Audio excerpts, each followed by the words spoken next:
にちは。大工の翔平です。今日から新築現場のシーズン5始まります。大工仕事の最初の仕事ですね。土台捨て、それをやっていきます。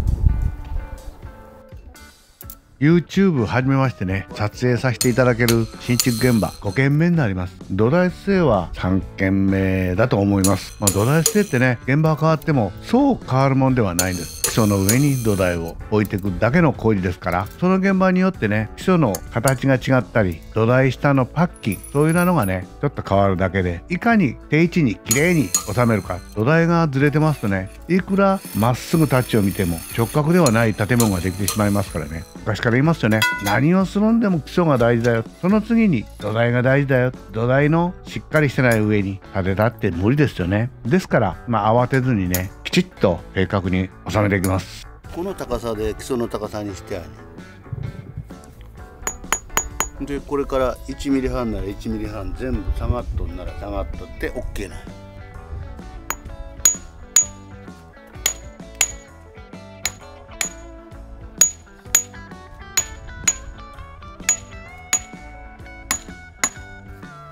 まず最初に基礎の上に積み出しをしていきます。監督さんがね、最初に直角だけを出してくれてあります。でも直角は出ていても建物のセンター芯を出してくれてあるわけではないんですね。トランシストで直角を振ってある。なかなかね、この大きな家で直角だけ出されとってもね、土台が基礎の上に平均に乗るとはちょっと限らないんですよね。ですからバランスを見てね、直角は登れませんけども、そのバランスだけはその現場で動かすことができます。それを見てあまりズレが目立たないようにして、そして芯積みをつけていきます。正直芯積みをつけるんではなくて土台の面をつけていくんですけどね。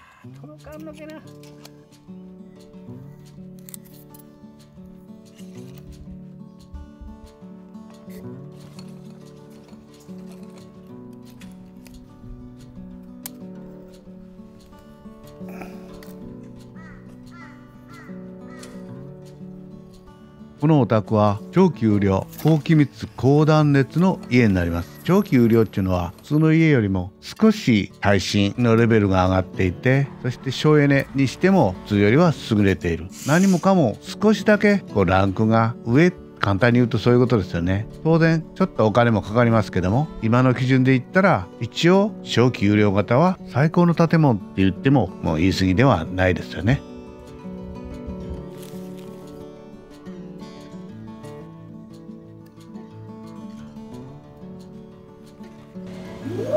基礎の上に炭をつけ終わったら、まず土台を番付通りにばらまいてしまいます。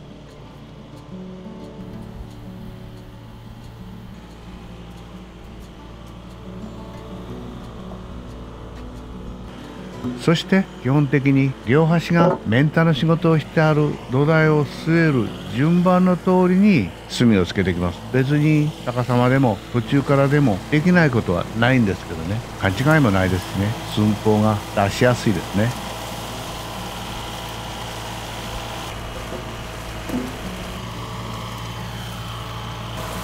ちょうどこの日は隣の田んぼにトラクターが入ってました。ぼちぼち田植えの季節ですね。暑いはずです。前の現場もね、確かこの土台捨てはもう倒れるほど暑かったんですけどね、今回も5月なんですけどね、結構暑かったですね。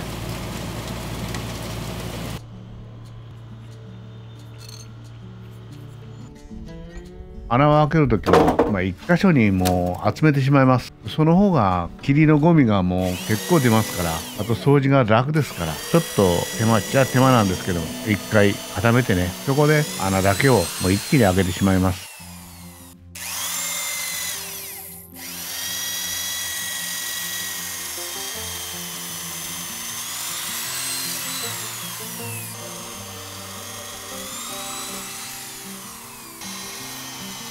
土台はもちろんヒノキなんですけども、霧ですね。普通のこのアンカーボルトは7分で上げてます。ホールダウンの太いやつだけは24ミリで上げてます。そしてね、すごいことないんですけど、何件かするとね、この切れ網で裏側にものすごいバリが出ます。このバリだけはもう必ず取っておく必要がありますね。土台を据えるときにね、パッキンに当たってどうしても邪魔になりますからね。土台を据える前に基基礎パッキンを置いていきます。今回の基礎パッキンは気密パッキンになります。換気の穴が開いてないタイプですね。高気密の家ですから気密パッキンって言って風が入らないパッキンを使っていきます。こういうのあかんねん。絶対こう当たんねんってな。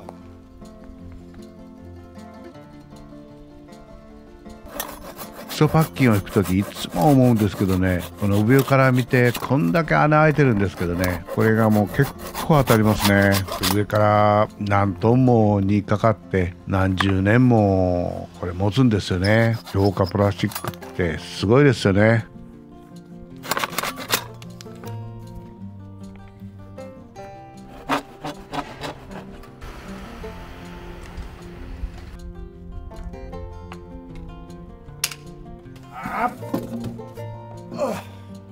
では土台を据えていきます。前も言ったと思うんですけども、この順番がね、コンピューターってこうどうなってんでしょうね。こっちを入れたりあっちを入れたりね。これ大工にスペカット通りにね隅してって書いて難しいと思いますよ。普通でしたら順番にずーっと追っていかないと間違いの元ですよね。でもコンピューターですからね、間違うことは絶対にないですよね。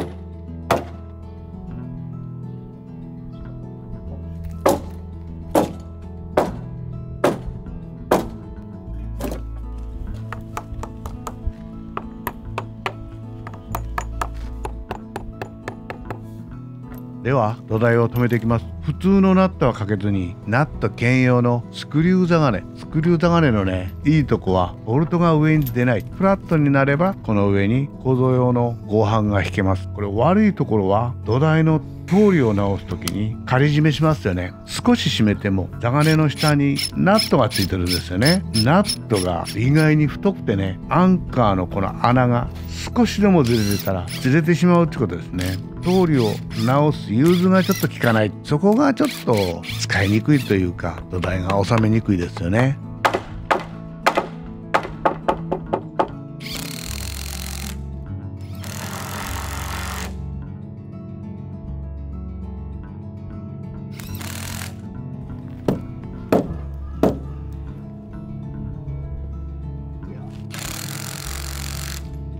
座金の締め付けはインパクトレンチで締め付けます。インパクトにソケットを合わせてねやってもソケットの芯棒が折れてしまうんですよね。やっぱ道具はねそれなりに考えてあるんで、重いですけどこのインパクトレンチ座金には必需品ですね。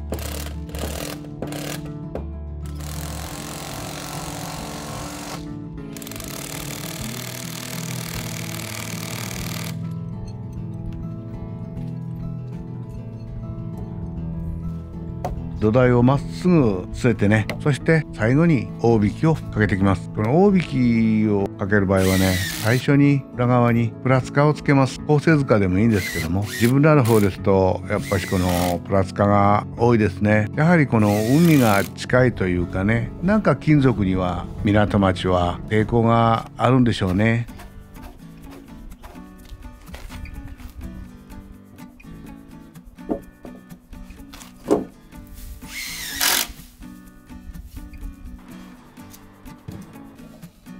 結局ね土台据えしっぽりではないけど1日かかりました。極端な話、土台が10本増えても10本分の仕事が増えるか、そうではないでね、同じ仕事を一つ一つこなしていくんでかかる時間はそこそこ1日仕事になってしまいます。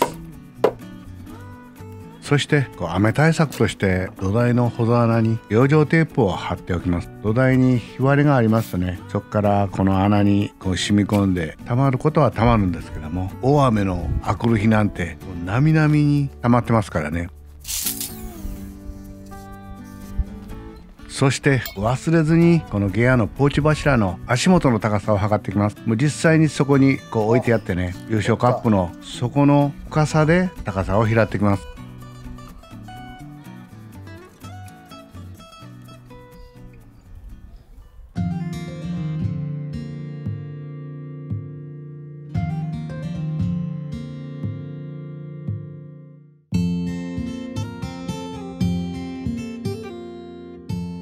これで土台が据えれました。1週間後にね立ち前するんですけども、コンパクトなね可愛い家になると思います。以上、大学翔也でした。